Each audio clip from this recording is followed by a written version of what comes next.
This is Dr. Ron's Words of Wisdom, words on leadership, goal setting, productivity, and a whole lot more. I trust that today you will consider this like your vitamin or supplement for your mind and heart. And wherever you receive podcasts from, would you please subscribe to Dr. Ron's Words of Wisdom, leave a rating and a brief written review, and it will be helpful enabling others to find this podcast. Also, if you'd like to get on a 30-minute call with me, I can help you with leadership, goal setting, productivity, beating procrastination, whatever it may be. Just go to drronblake.com/call, drronblake/call, and you'll be able to fill out some information, get on my calendar, and I'll give you a call and see if we can work together, if there's any way that I can be of help to you. Today I want to talk about the seasons of life, especially as they relate to those of us in leadership, which is, as you know, pretty much all of us. And if you're not feeling that you're a leader anywhere, you are leading your own life. The seasons come and the seasons go. Depending on what part of the world you live in, many of us live in places where there are 4 distinct seasons. I happen to live in a part of the world where each season is very, very distinct. As a matter of fact, I'm hearing people in my part of the world ask the question right now, what do you like about the particular season that we're entering? Or even some will say it a different way, what is your favorite season? And then there have been books and articles and even seminars put together on the seasons of life, especially the seasons of life for leadership. So they're talking about the seasons of life professionally, personally, spiritually. I've seen the application made in lots of different ways. I think one of the reasons is the very word season is a word meaning change and flux. Now, if you're in the tropics where one day looks pretty much like the other, this might be hard for you to imagine, but having spent some time on trips in that part of the world, even there, though it may be much more nuanced than it is in the part of the world where I live, there are still dry and rainy seasons and windy and more calm seasons. So the seasons do come and go in every part of the world. But life is filled with change and it's filled with flux. And regardless of what you do, you can't change the fact that the seasons are coming and they're going. I've lived through a few seasons and you can't change them, but you can change yourself. Most of us have a favorite season and then a season that isn't our favorite. Let's just break down spring, summer, fall, and winter, and what that season might mean for particular areas in our life. Of course, spring is always associated with planting and spring flowers and new life. For Christians, Easter happens in the spring, not only celebrating the resurrection of Jesus Christ, but the promise of new life, especially after and coming out of a harsh winter. And so spring is sort of the planting season. Summer is the growing season, at least in the northern hemisphere. Fall is the time of harvest. It's when things are brought in from the fields. Winter can mean a lot of things, but it is a time for recharging. Certainly in the climate area where I live, you are not as able to get out and move around at times in the winter as one might be able to the other sorts of seasons. Let me just ask you this question in a general sort of way. What season are you in right now? Are you in kind of a planting or growing, or is it a season of harvest where you are? Or is it in fact winter? Let's go back to the spring for a moment. And you apply this wherever you want to, professionally, personally, in the area of your relationships. You can apply it anywhere. Spring should be a time of learning. It's a time of fresh starts and fresh beginnings. There is a phrase that I have heard all of my life. It's time for spring cleaning. all of the stuff, debris, dust that we've accumulated over the winter. Let's get things ready. Let's have a fresh, clean start. In my life, I kind of look back as a leader that spring was the time of my initial preparation. It's when I received the initial call. It's when I began to prepare myself for what I felt that God wanted me to do. It was a time of preparation. Now, it's not been the only time of preparation, but it was a time when the majority of my time was spent in preparation. And regardless of age or whether you're in school or any of those things, let's look at this in another way.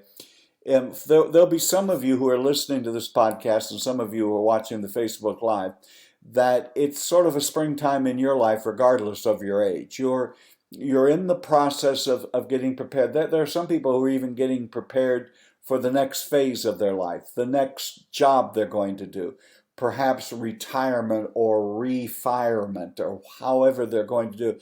It's a time of planning. As important as planning is, and no one believes in it any more than I do, it is also not a season one can live in. I think whatever season you're in, you just need to beware of what season you're in and give yourself the grace to be there. If it's a springtime, you're preparing for something, that's fine. I remember after all of my preparation, I had gone to a 4-year liberal arts school and studied, graduated. I went immediately to a seminary and received a Master of Divinity degree. So I had spent 7.5 years academically, hopefully maturation-wise as well, preparing to do vocationally what I felt that I was called to do. And I remember coming in the Monday after my first Sunday, after my first week, and I had just spent 7.5 years preparing. And I had gone through my first Sunday, and I'm sitting in my little office in Corpus Christi, Texas, that is about the size of a broom closet.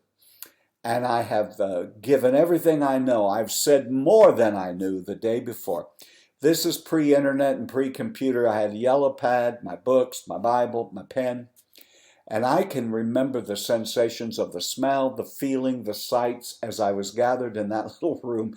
And I picked up my pen and I'm getting ready to write on my yellow pad. And I can remember it as if it were yesterday. I said to myself, now what do I do? That's why it is absolutely essential to marry preparation and experience and hands-on.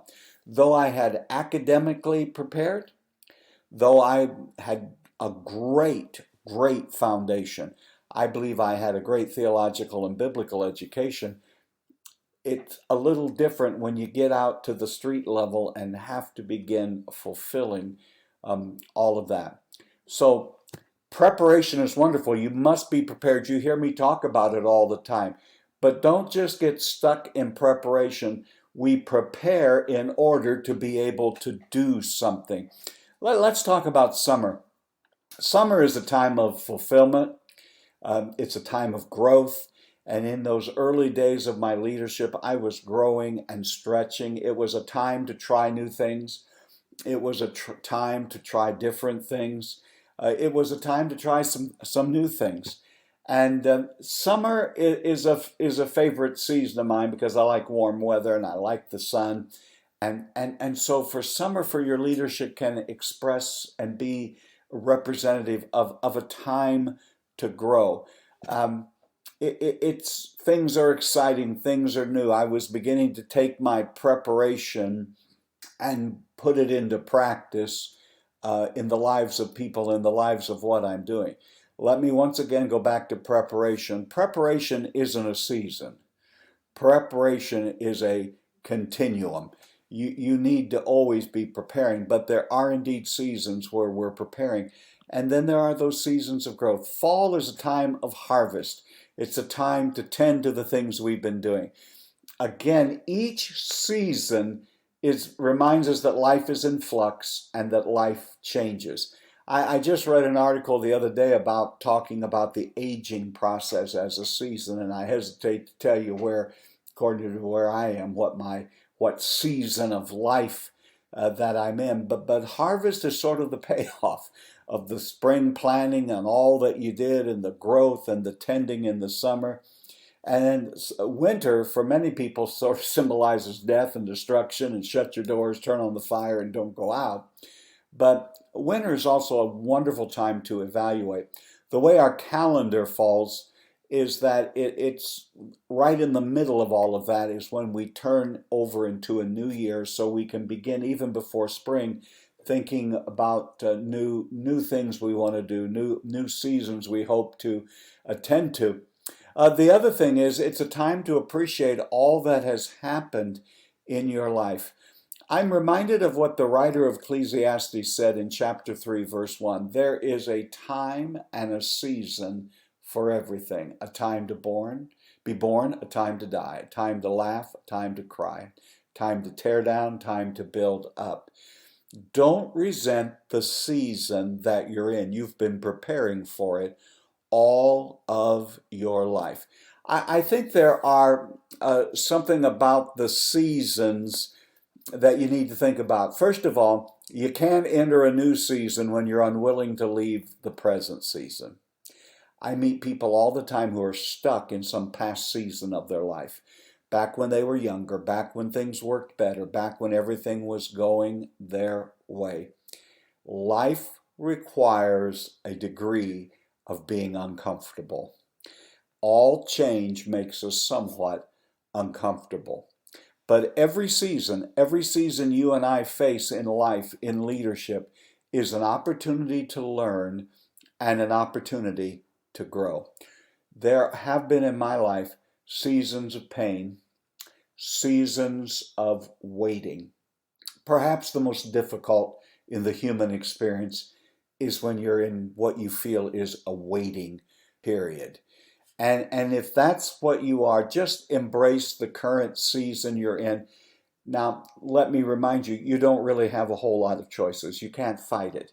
You can't go out in your front lawn right now, put up your hand and say, I do not want this next season. I do not want this season. I loved the last season. Bring it back. It does not work that way. It is interesting in the cycles of season, it will come back to us again. I think when you're waiting, in a waiting season, is a time, are we waiting because there is some change happening, and frankly, we're not very comfortable with it. We're not willing to embrace it. When I moved to Greater Detroit years ago, I was complaining about the cold weather. It seemed like winter came in the fall and didn't leave till spring was about over. It snowed, it was cold. At times, I felt it was miserable. A young person who's a very dear, very close, dear person to me today said to me, Pastor, if you're going to live here, you're going to have to embrace winter. Here's what I'd say to you today, my friend. If you are living where you are right now, in whatever season of change you are in, you're going to have to embrace it. It's all you have. Embrace it and take it as an opportunity to learn and to grow. And I promise you, you will learn things in this season you could have learned nowhere else and no way else.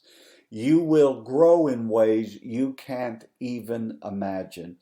Another thing to do when you're in a season of waiting is, why don't you start evaluating some things that didn't work? I have often discovered that there were things that I was counting on, that I was so hoping would happen that I'd already set my heart on it, and it didn't work out. It wasn't to be. And at times, when we want to know why something didn't work, we begin to point fingers and blame others. They're responsible. It's because I'm this, or because I'm that, or because I didn't do that, because I'm not like them. Sometimes things don't work because they just don't work. It wasn't meant to be.